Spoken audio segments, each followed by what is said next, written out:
철로 역정, 존 버니언. 영원한 목표를 향해 가는 구조자의 순례의 여정. 이 이야기는 존 버니언이 어떤 굴 속에서 잠을 자다가 한 꿈을 꾸는 데서부터 시작된다. 어느 날 장망성에서 남는 옷을 입고 등에 무거운 짐을 지고 살던 한 남자가 어떤 채 성경을 읽었다. 그는 그 책을 통해 자기 등에 있는 그 무거운 짐은 죄의 짐이며 자기가 살고 있는 그 도시가 장차 심판을 받고 멸망당하게 되리라는 사실을 알게 되었다. 이때부터 그는 이전의 행복을 잊어버리고 괴로워 어쩔 줄 모르며 울고 있었다.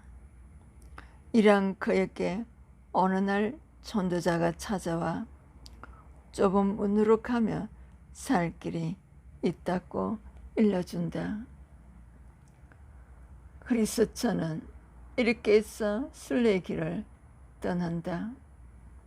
그는 가족을 포함한 주위 사람들의 조소와 비난에도 아랑곳하지 않고 그와 함께 가기를 희망하던 우유부단이란 남자와 길을 떠난다.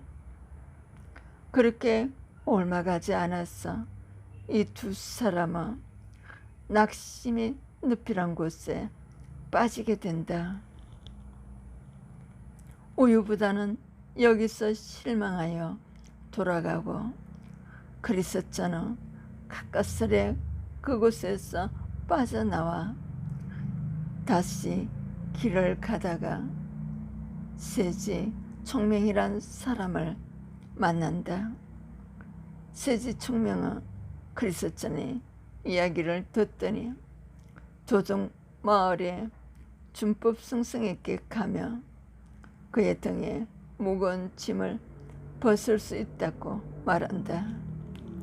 그리스도는 그곳으로 갔으나 신의 산이라는 높은 산에서 무엇인가 금방이라도 떨어져 자기를 덮칠 것 같던 두려움과 거기서 솟아나는 불길로 타버릴 것 같은 무서움, 게다가 자기 짐이 더 무거워지는 것을 느끼고 고민한다. 이때 다시 전도자가 나타나 그에게 시온산을 향해 가는 길을 가르쳐준다. 그것은 좁은 문을 통과하여 가는 길이다. 그리스도는 그 좁은 문에 당도하여 계속 두드렸다. 마태복음 7장 8절. 그러자 문이 열리고 그리스도는 그곳 문지기의 안내로 설명자의 집으로 가게 된다. 설명자는 이곳에서 그리스도는 알아야 할 여러 가지 교훈을 생생한 시청과 교제를 통하여 배운다. 그리스도는 다시 이곳을 떠나 구원이라고 써여진 담장길을 걸어 오르막길 위에 서 있는 십자가를 바라본다. 이 십자가를 바라보자 그가 짊어지고 있던 등의 짐이 저절로 굴러떨어졌다. 그 후 빛나는 새 천사들이 나타나 그의 죄가 사함을 받았다고 말하면서 그의 남나는 옷을 벗기고 아름다운 새 옷을 입혀주었다. 천사들은 그의 이마에 표시를 하고 봉인이 찍힌 두루마리를 주었다. 이 두루마리는 그가 하늘의 문에서 내보여야 하는 정표였다. 그런 기쁨으로 노래하고 춤을 추며 앞으로 계속 걸어갔다. 길에서 그는 오매 나태 무모라는 세 남자가 발목을 고랑으로 묶인 채 잠자는 것을 보았다. 그리고 거기서 좀 더 나가다 좁은 문을 통과하지 않고 들어온 허리와 이선을 만났다. 그는 그들과 함께 길을 걷다가 공경의 기슬에 도달하였다. 그곳에는 쉬운 샛길로 가는 길이 있었는데 허리와 윗선은 그 샛길로 가다가 파멸에 떨어지고 그리스도는 힘들게 공경의 언덕을 올라가 그곳에 있는 정자에서 잠시 쉬었다. 그런데 그는 거기서 그만 잠에 빠져 있다가 소중한 두루마리를 떨어뜨리고 그것도 모른 채 길을 떠났다. 한참 가다가 두루마리를 잃은 것을 깨닫고 다시 돌아가서 찾은 후 한탄하며 길을 걷는데 어느새 아름다움의 궁전에 도착했다. 그 궁전 앞에는 2마리의 사자가 울부짖고 있었다. 그것을 본 크리스찬은 너무 무서워 벌벌 떨었다. 그러나 각성이라는 사람이 그것들은 매여 있을 뿐이라고 일러주어 용기 있게 문으로 들어갈 수 있었다. 그는 여기서 즐거운 시간들을 보내고 삼성, 기도원 등의 옛 역사들과 장차 구름 타고 오실 그의 주인에 대한 기록들을 읽고 방패, 투구, 칼 등의 갑옷과 무기를 받고 떡과 포도주를 선물로 받은 후 다시 길을 떠난다. 거기서 얼마 안 가 그는 겸손의 골짜기로 내려가게 되는데 여기서 아폴론이라는 악룡을 만나 무시무시한 싸움을 벌인다. 마침내 그 악기를 쓰러뜨리고 노래를 부르면서 언덕 위에 있는 생명나무 앞으로 상처를 치료하고 길을 떠났으나 다시 오던 사망이 그늘 골짜기를 만나 심한 고통에 시달린다. 아침이 되어 그곳을 무사히 빠져나온 그는 성씨를 만나 허영의 도시에 도착한다. 이 도시에는 1년 내내 허영의 장이라는 장이 있었는데 거기서는 집, 토지, 지, 명예, 진주, 버섯 등 온갖 종류의 허영이 매매되고 있었다. 그래서 장과 성실은 이곳 주민들과 다른 모습이어서 마을의 소동을 일으킨 죄로 잡히게 된다. 거기서 성실은 죽임을 당하고 그리스도는 가까스레 목숨을 건진 후 다시 길을 떠난다. 그는 여기서 희망을 만나 함께 길을 걷는다. 그런 어느 날 마을의 공터 주변에서 친구들과 놀고 있을 때 갑자기 공중에서 들려온 크리스토퍼 홀 목사의 너는 지옥에서 떠나 하늘에 속하여라. 그렇지 않으면 지옥에 떨어질 것이 있다라는 소리를 듣고 회심하여 점차 경건한 신앙생활로 들어갔다. 그리고 얼마 후에는 거리 한쪽에서 우연히 여인들의 이야기를 듣게 되었는데 이 이야기가 그의 신앙생활을 완전히 바꾸어 놓았다. 그녀들은 새로운 탄생, 거듭난 하나님의恩宠, 인간 본성의 가련한 상태, 신앙의 능력, 악마의 유혹을 이겨낸 말씀들에 대해 자연스럽게 말하고 있었다. 그녀들은 존 기프드 목사를 중심으로 모이는 청교도 사람들이었다. 그는 그 여자들을 통해 그들이 나가는 교회에 다니면서 진정한 믿음의 사람이 되었다. 이제 진정한 구두자의 길로 들어선 그의 모습은 철로 역정에서 그리스천이 겪는 희망과 절망, 어역과 깨달음, 고민과 법률, 그리고 가지각색의 유혹과 한쌍의 모습에서 적나라하게 나타난다. 그는 루터가 써 갈라디아서 주의 영역판을 읽고 예수의 죽음이 어양 구원자, 주님은 우리들의 아버지이신 아버지의 뜻에 따라 우리를 이 악한 세상에서 구원하고자 스스로의 몸을 우리들의 죄값으로 바치셨다.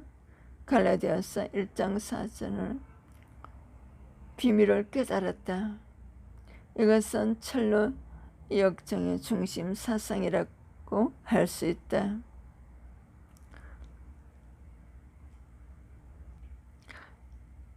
세지총명의 충고를 따라 도동 마을의 준법씨를 찾아 나섰던 그리스천이 얼마나 큰 공경을 당하는가를 우회적으로 그려내 버니엔의 마음속에는 신의산이 아닌 시온산 하나님의 은혜 외에는 우리를 구원할 길이 없다는 것을 독자들에게 가르쳐 주려는 열망으로 불타올랐다.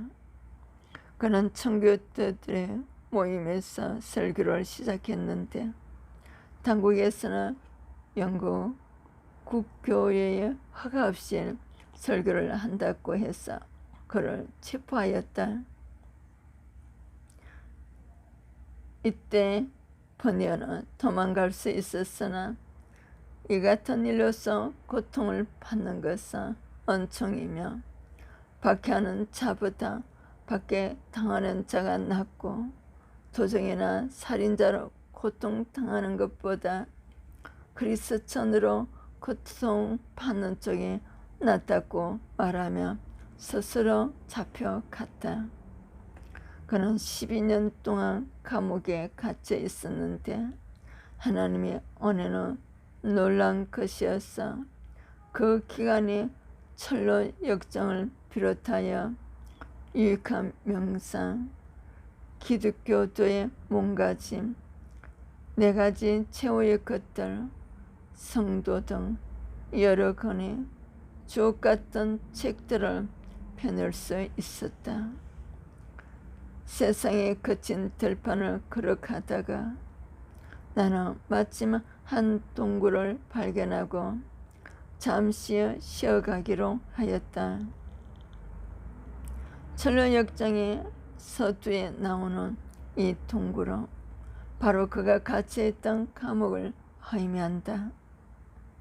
버니어는 12년이라는 긴 세월을 이 동굴 속에서 명상을 하고 자신을 객관적으로 조명한 후 드디어 자신의 모습을 객관화하여 철로역정이라는 책을 쓸 수 있었다.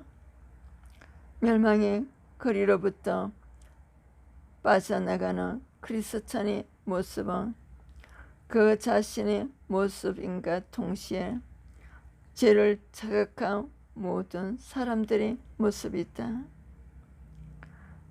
아폴론이나 그인 절망도 인간이 경험하는 고통과 범인을 상징한다. 그러기에 이 작품은 모든 시대와 장소를 초월하여 인간이 절실한 문제를 터치한다. 그리스천이 경험하는 모든 사건은 본인 자신이 경험했던 사건들이다. 그는 아무런 꾸밈없는 담백한 문장 속에 자신이 경험한 그 모든 실패와 낙담, 절망들을 그리스천에게 투영시키고 있다. 십자가 앞에 짐을 내려놓은 후에도 계속 길고 긴 순례의 길을 가야 하는 크리스찬의 모습을 보며 독자들은 그와 함께 인내를 배우게 된다. 천녀역정 2부는 일부만큼 장렬한 내용은 없었나 우리는 여기서 만년의 본의원이 얼만큼 수용력 있는 사람으로 성장해 있는가를 발견할 수 있다. 여기에 등장하는 겸손씨, 낙담씨, 파형씨, 달의 양 같은 약자들은 우리 주위에서 흔히 마주치는 인생 낙오자들의 모습이다. 그들은 어쩌면 바로 나 자신의 모습일 수도 있다. 그러나 그들은 그 연약함과 부족함에도 불구하고 결국은 승리한다. 제1부에서 날카롭게 정의를 추구하던 본의는 2부에서는 이처럼 약점을 가진 인간들에게도 따뜻한 격려를 보낸다.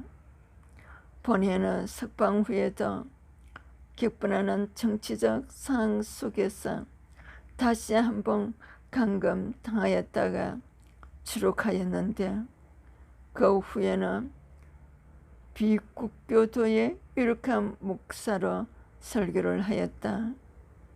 그가 설교할 때는 회장이 넘치도록 사람들이 모였고 어두운 겨울 아침에도 본의원의 설교를 듣기 위해 12,000명씩이나 모였다고 한다.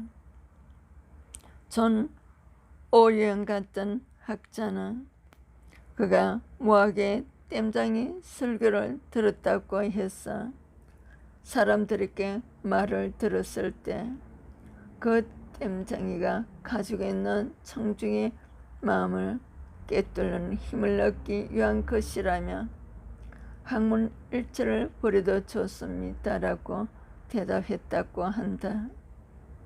본의는 천녀역정의 서문에서 이 책은 영원한 목표를 찾는 사람의 모습을 바로 당신의 눈앞에 펼쳐 보인다. 그가 어디서 와서 어디로 가고 그가 해놓은 일과 하지 않은 일이 무엇인가를 이 책은 보여준다. 그리고 또한 달리고 달려서 마침내 영광의 문에 어떻게 도달하는가도 마치 영원한 왕관을 얻으려는 듯이 힘껏 인생을 출발한 사람들이 왜 아무런 보람 없이 바보처럼 추구하는가를 이 책은 보여준다. 이 책을 충고자로 삼아 나아갈 길을 인도받는다면 마침내 당신은 신성한 대지에 이를 것이다 라고 밝히고 있는데 실로 천녀역정의 핵심을 감추니 말이라고 할 수 있다. 임종 때 본의는 나를 받아주소서. 내가 이제 당신께 가나이다라고 기도했다. 이 말은 크리스티아나가 죽으면 하나님께 드렸던 기도였다. 17세기의 사도 바울이라고 일컬어지는 존 버니어는 그가 쓴 책과 같이 그 자신이 그처럼 수많은 역경을 헤치고 천국에 이르는 삶을 살다 간 사람이었다. 그들은 길에서 여러 사람들과 만나 토론하며 생명수의 강에 도달하여 피로로 회복한 후 다시 길을 간다. 얼마만큼 가다가 또다시 길을 잘못 들어 거인 절망이 사는 어욕의 성에 갇혀 자살을 종용받는다. 그러나 약속이라는 열쇠를 찾아 그곳을 탈출, 한락산에 이르러 한 대를 받는다. 그 후 다시 길을 떠나 묘기 땅에 이른다. 그는 그곳에서 잠시 신앙의 어역으로 괴로운 시간을 보내지만 무사히 그것을 통과하여 뿔라 결혼한 여자의 나라에 이르게 된다. 그곳에서 즐겁게 지내며 하늘 두 쌍의 문과 그곳 사이에 있는 강을 건너 빛나는 천사들에게 둘러싸여 천국으로 들어간다. 전도여행장 제2부는 그리스찬의 아내 크리스티아나와 그의 자녀들의 순례의 길을 떠나는 이야기이다. 처음 그들은 크리스찬의 순례를 반대했으나 그가 죽은 후 회심하여 온 식구가 다 그의 뒤를 밟기로 했다. 이때 그들은 자비양과 함께 길을 떠나는데 좁은 문을 지나 설명자의 집에서 여러 교훈을 받은 후 설명자의 종이 대용씨도 함께 길을 떠나기로 한다. 이 대용씨는 연약한 여자들과 아이들을 위해 순례길 가는 곳곳에 있는 온갖 위험과 악기들을 피하기도 하고 싸우기도 하여 그들을 안전하게 뿔라의 나라까지 인도해 준다. 이곳에서 그들은 모두 즐겁게 지내다가 제일 먼저 하늘나라에서부터 온 바불꾼에 의해 크리스티아나가 강을 건너 천국으로 가고 다음에 그들과 순례길을 만났던 여러 사람들, 정직, 파행, 악심 등이 차례로 강을 건너 천국 도성으로 들어간다. 제2부의 특징은 처음 크리스찬이 겪어야 했던 위험이 많이 줄어들고 이를테면 겸손의 골짜기에서 악령을 만나는 대신 오히려 풍성한 가위를 따먹고 휴식한다는 파행시, 낙담시, 약심시, 달의 양 같은 연약한 순례자들도 마침내 모두 주님의 은총에 의해 구원된다는 내용이다. 철로 역정의 줄거리는 면, 단순, 명료하다. 구원을 갈망하는 한 그리스찬이 자신의 옛삶을 정리하고 길을 떠나 갖가지 위험과 환난을 극복하고 마침내 천국물에 이르게 된다는 이야기다. 그러나 우의 형식의 이 소설은 오디세이아에서 율리시스가 거친 바다를 향해 하며 겪게 되는 갖가지 흥미진진한 모험담과 같은 신기한 이야기들과 단순한 흥미를 넘어 그 내용 속에 박혀있는 보석 같은 교훈들로 하여 그 진가가 빛난다. 서구에서는 이 책이 출발된 이후 약 2세기 동안 성경 다음으로 많이 번역되고 팔린 책이다. 글리버 여행기의 작가 세이프터는 이 책을 가리켜 나는 철로 역정의 몇 페이지에 의해선 어찌나 지력이나 단순하고 복잡한 관념에 관한 어떤 긴 토론보다 더 위안이 되고 더 가르침을 받았다라며 이 작품의 가마력을 높이 평가했고 18세기 영국의 비평가 존슨은 철로 역정은 독창력이나 상상력 이야기를 전개함이 있어 뛰어난 것을 가지고 있다. 이것처럼 널리 팔린 책은 별로 없다. 그것은 또한 단테의 신곡과 묘 흡사하지만 버니 언이 이 책을 저술할 때는 단테의 영역사가 없었다라고 칭찬했다. 영국의 비평가이자 신학자였던 홀리지는 이 책을 가리켜 복음신학 대강이라는 찬사를 붙였다. 그만큼 이 책은 시대를 뛰어넘어 모든 인류의 가슴에 감동을 주는 신비한 힘을 간직하고 있다. 왜 이 책이 그토록 큰 힘을 갖고 있는 것일까? 이 책 속에 무슨 비밀이 있기에 어린이로부터 어른에 이르기까지 누구나 흥미있게 읽으면서도 나이에 따라 각기 그에 알맞는 교훈을 주는 책이 될 수 있었던 것일까? 그것은 이 책 속에 등장하는 인물 모두가 모든 시대, 모든 사회 속에 존재하는 인간의 적나라한 모습들인가 동시에 한 인간 속에 내재하고 있는 여러 유형의 모습임을 보여주고 있기 때문이다. 또한 크리스찬이 순례의 길에서 통과하여야 하는 낙심의 높이나 의욕의 성, 허영의 거리는 모든 사람들의 일생 동안 한 번 이상은 지나가야 하는 거리들이다.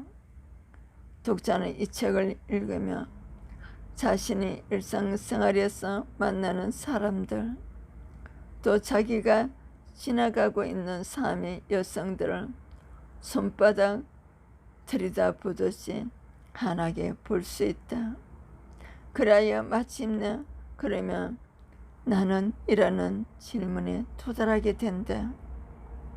그러면 이제 나는 어떻게 살아야 한단 말인가? 이에 대한 대답은 물론 천로역정 속에 나와 있다. 모든 유혹과 환난을 이기고 승리하여 천국에 오르는 그리스천의 모습이야말로 내가 지향해 가야 하는 모습이다. 존 포니에는 땜장이라는 그의 별명이 가리키다 아버지 때로부터 이어온 가압인 땜장이 노릇을 하던 무학의 촌민이었다. 자신의 채 한량없는 하나님의 은혜에 있어 고백하고 있듯이 그는 춤과 운동을 즐기고 생각나는 것을 멋대로 짓거리며 혈기왕성한 젊은 시절을 보냈다. 격렬한 감성과 풍부한 상상력을 갖춘 그는 그런 가운데에서도 가지각색의 꿈이나 환상을 체험하곤 했는데 그 중에서 최종 심판과 지옥의 광경을 잊을 수 없었다고 한다. 그는 소년 시절 어머니께서 돌아가신 후 새로 들어온 계모와 맞지 않아 일찍 군에 지원하였다가 3년 후 제대하고 꼭 결혼하였다. 그의 아내와 그는 매우 가난한 생활을 하였으나 아내는 경건하고 신실한 신앙인이었다. 그들은 그녀가 결혼할 때 가지고 온 평민의 천국길과 청교도 경건 교과서인 루이스 벨리의 신심의 실천이라는 책을 열렬히 탐독했다. 이 책들은 그의 신앙에 커다란 영향을 미쳤다.